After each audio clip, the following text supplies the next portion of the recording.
Direito e Saúde Pública. A dose certa para sua atualização a qualquer tempo e em qualquer lugar. Olá, eu sou Giovana Caroni, promotora de Justiça, coordenadora do Centro de Apoio Operacional das Promotorias de Justiça de Defesa da Saúde, CAU Saúde, do Ministério Público de Minas Gerais. Eu sou Cristiane Antunha e esse é o podcast Direito e Saúde Pública, a dose certa para sua atualização a qualquer tempo e em qualquer lugar.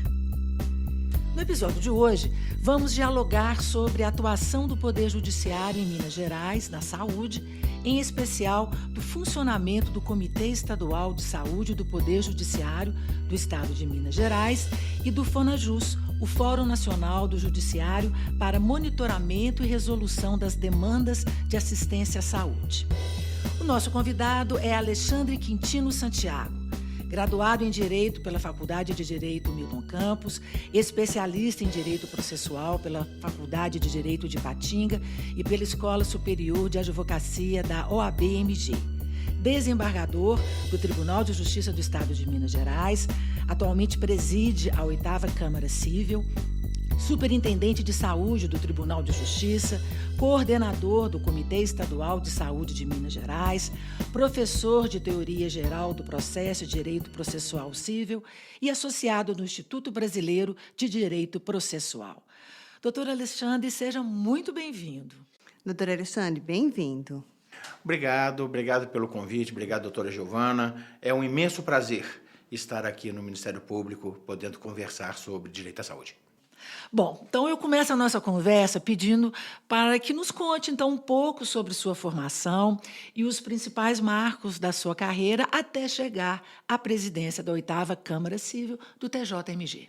Eu me formei há 36 ou 37 anos atrás. Já trabalhava no Tribunal de Justiça, comecei a advocacia, advoguei por 7 anos, fui assessor de juiz do Tribunal de Alçada e, posteriormente, juiz de direito. Aliás, o primeiro concurso profissional que eu fiz na vida foi para o Ministério Público do Estado de Minas Gerais. E não ingressei no Ministério Público e ingressei na magistratura e fiz a carreira passando por Arcos, Almenara e Ipatinga e chegando a Belo Horizonte, posteriormente ao tribunal, onde eu estive na 11ª Câmara Cível e depois na 8ª Câmara Cível, onde hoje estou trabalhando com o direito das famílias, sucessões e menores.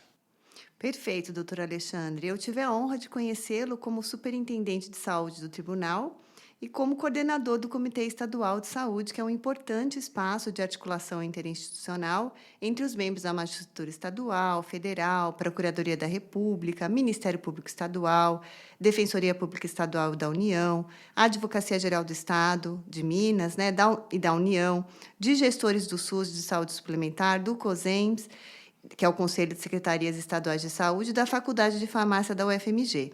Até recentemente ingressou no comitê um integrante da ANS, da Agência Nacional de Saúde.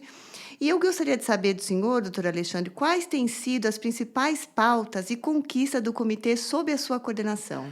Olha, o nosso comitê, ele mudou um pouco a feição. Antes era um comitê fechado, mas que tinha também a função de debater os maiores problemas da judicialização da saúde, de monitorar, o crescimento das ações de saúde, mas hoje a gente, além dessa função, a gente tem feito algumas discussões e as discussões são abertas. Hoje, todas as reuniões do Comitê de Saúde, elas são transmitidas pelo YouTube, e ficam gravadas para aquele que quiser fazer uma consulta.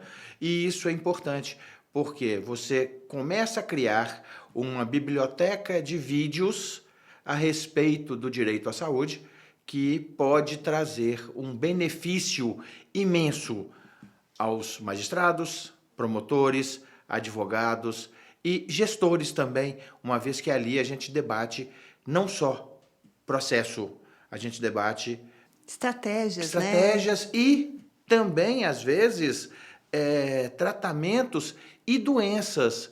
A gente já teve a oportunidade de receber, a doutora Giovana deve se lembrar, de receber médicos no comitê. Pois a participação, então, é ativa? Sim, a participação é ativa e deve ser ativa. porque nós do direito, né, nós juízes, promotores, advogados, eu digo muito que a gente não sabe nada de saúde, não.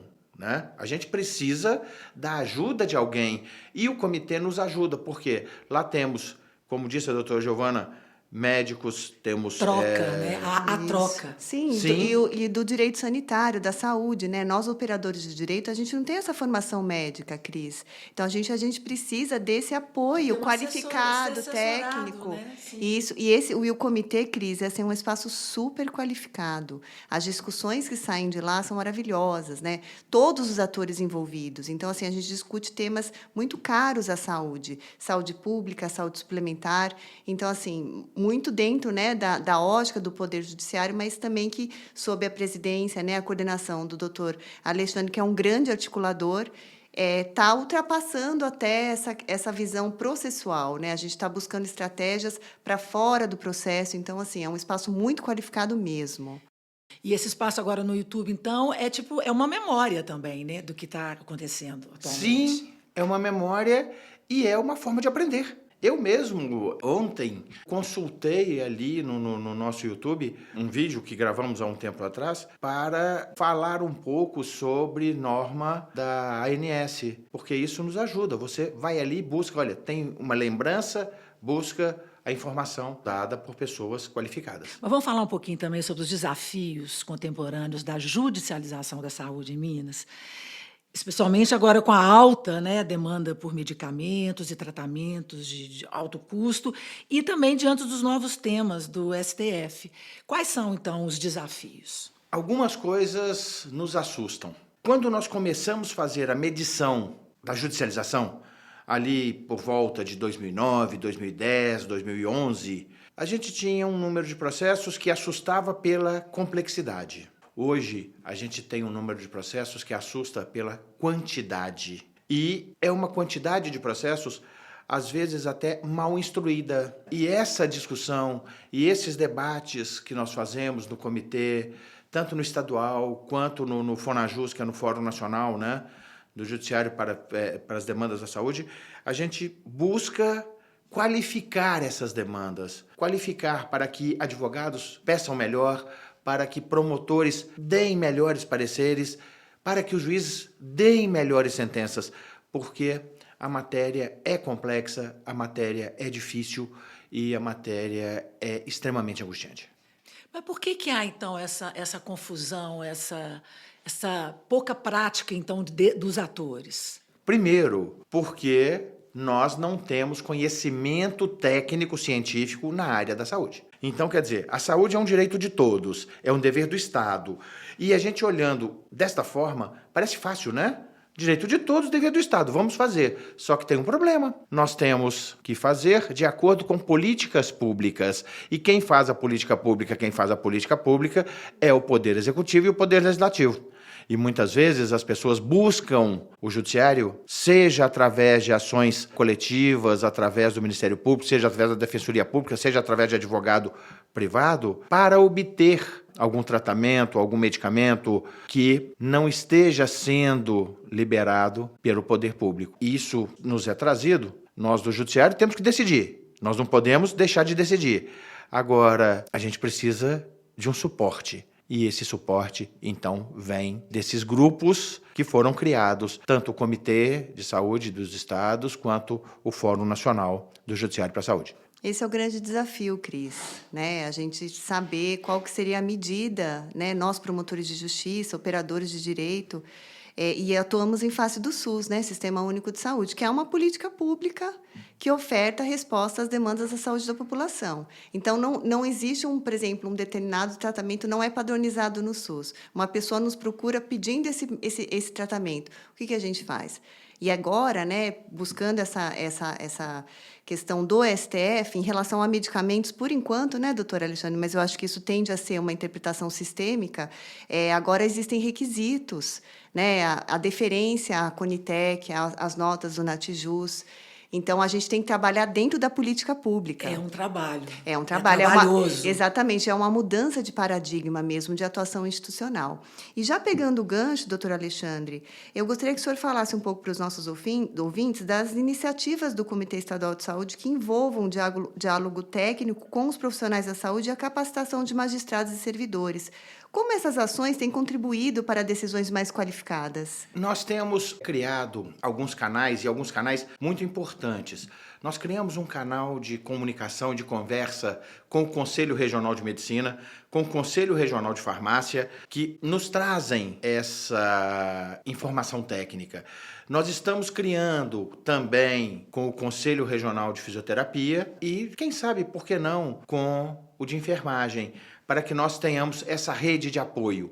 É uma rede de apoio e sustentação. Não é para que eles decidam por nós, mas é que eles apoiem naqueles processos mais complicados. Porque o Supremo, ele tentou, com o tema 1234 e o tema 6, nas audiências públicas, nas reuniões públicas feitas, nos acordos coletivos feitos para melhorar a judicialização de medicamentos, ele trouxe um grande avanço, que, infelizmente, por enquanto, só serve para medicamentos. Mas nós temos uma grande esperança que nessas discussões a gente possa conseguir um amadurecimento do debate também dos procedimentos médicos, dos tratamentos, das cirurgias, das próteses, das órteses e etc. Ampliar, né? Sim. Vamos falar então agora do Fonajus. Ele foi criado com quais objetivos e como é que é a atuação dele aqui no nosso estado, em Minas Gerais? O Fonajus ele foi criado pelo Conselho Nacional de Justiça mais ou menos ali em 2010. Depois de uma audiência pública número 4, feita pelo Supremo Tribunal Federal, presidida pelo ministro Gilmar Mendes, para discutir uma ação de saúde, um processo de saúde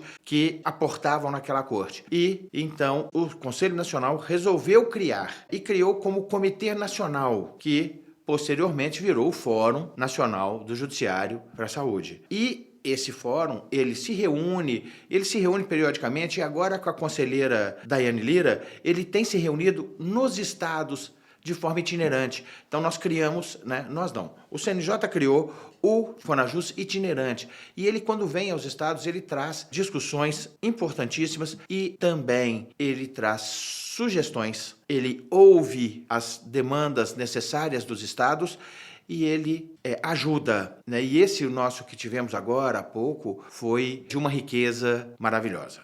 Foi sensacional, Cris. Assim, eu até participei de uma oficina, né? A gente falou dos medicamentos oncológicos. Pois é, foi o 15º, não é isso? Isso, o 15º, exatamente. Quais foram, então, os temas centrais desse encontro? E quais os impactos que eles podem gerar? Nós tivemos 4 palestras. Uma palestra magna, falando da judicialização da saúde, feita pela conselheira Daiane. Posteriormente, um painel discutindo saúde pública. Um painel discutindo saúde suplementar, sob o olhar mesmo da legitimidade para propor ações no judiciário, e, posteriormente, uma palestra do Ministério da Saúde, nos dando também a ótica do gestor público na saúde. E nós tivemos 4 oficinas, uma sobre saúde baseada em evidência. Eu chamo de saúde baseada em evidência, mas, na verdade, o termo correto é medicina baseada em evidência, MBE. Eu também gosto da saúde baseada em evidências, viu, desembargador? Eu gosto muito mais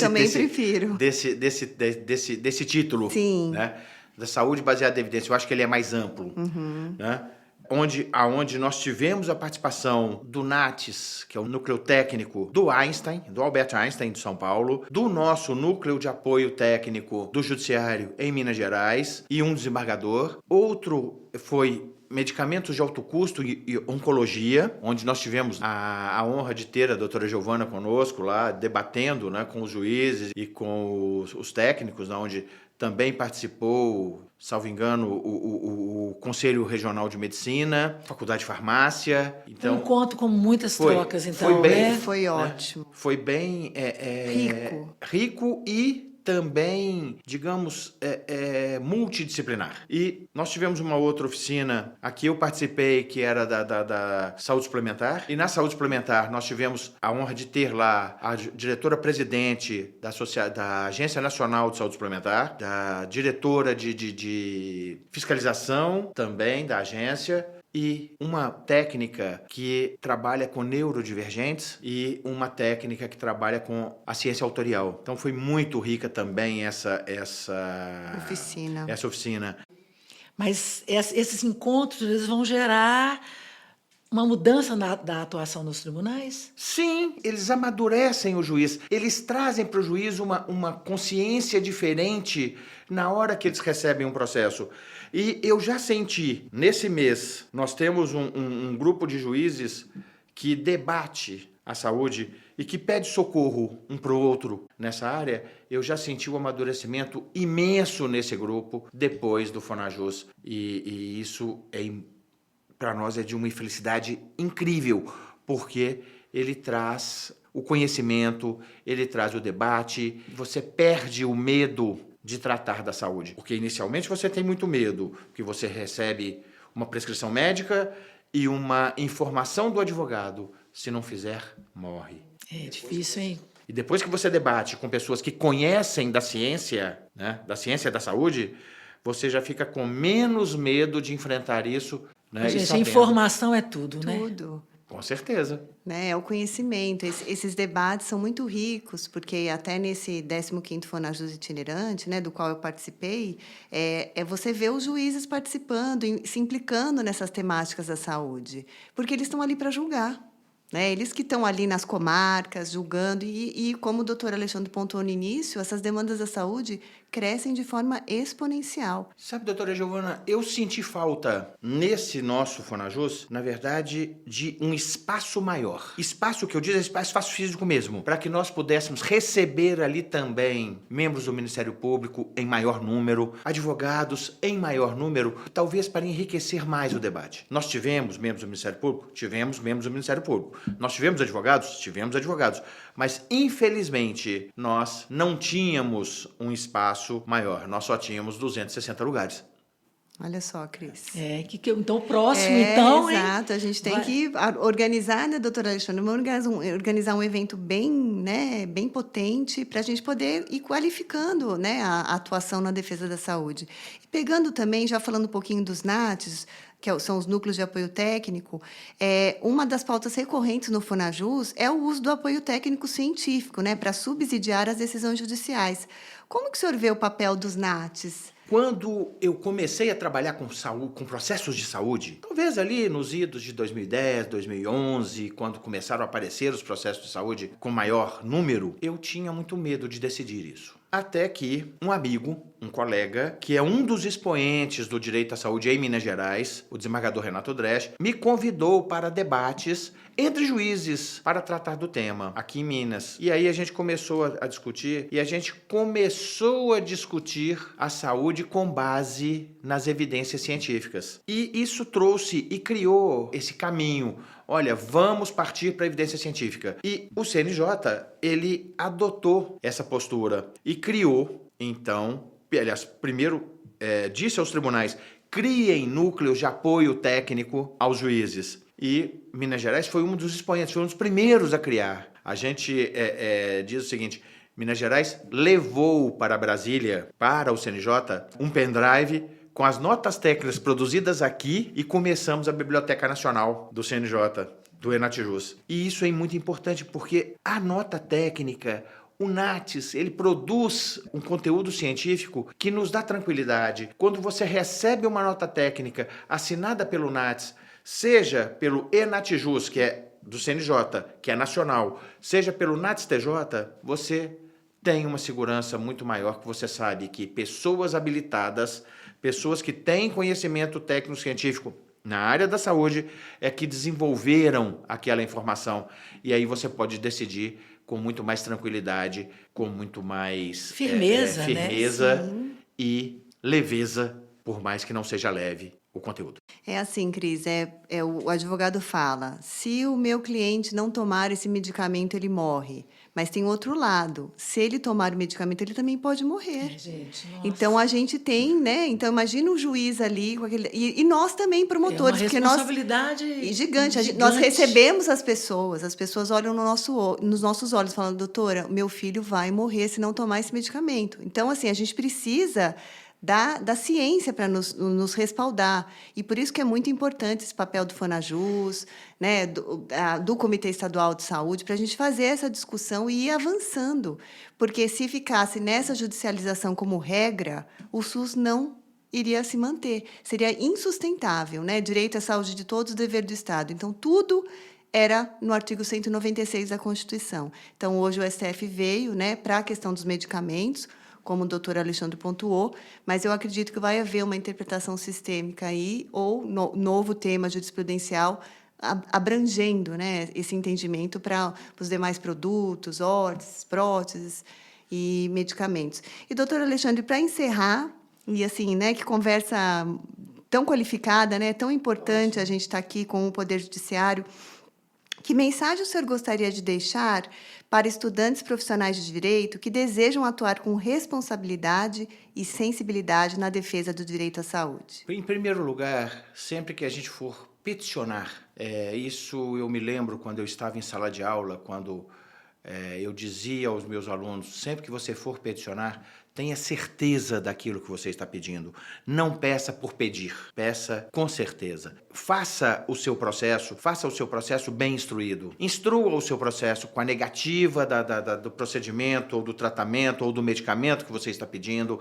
Instrua o seu processo com a evidência científica daquilo que você quer do gestor de saúde, seja ele da saúde pública, seja ele da saúde suplementar, porque aí você vai trazer e facilitar não só a sua vida, como a vida do seu cliente. E deixar aqui um convite ao estudante de direito, um convite ao advogado, um convite ao Ministério Público. Nós estamos criando um curso de formação e qualificação de mediadores e conciliadores de saúde. Por que não caminharmos juntos e fazermos daqueles que querem trabalhar com saúde também replicadores desta teoria e dessa técnica de mediação, de conciliação? De diálogo. De diálogo. Porque o que a gente precisa nessa área é muito mais diálogo do que decisão judicial.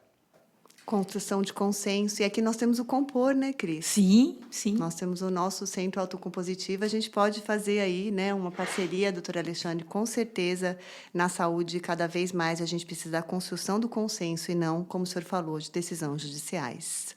Doutor Alexandre, mais uma vez, então, agradeço a sua presença aqui no nosso podcast, trazendo informações preciosas sobre a atuação do Poder Judiciário na área da saúde e também os desafios enfrentados. O roteiro desse episódio é de Giovana Carone, quem assina a direção é Eduardo Cury. O podcast Direito e Saúde Pública é uma produção do Ministério Público de Minas Gerais. E eu já convido você para o próximo episódio, dia 28 de julho, no Spotify. Você também pode escutar na Rádio MP e no YouTube. Até lá! Direito e Saúde Pública. A dose certa para sua atualização a qualquer tempo e em qualquer lugar.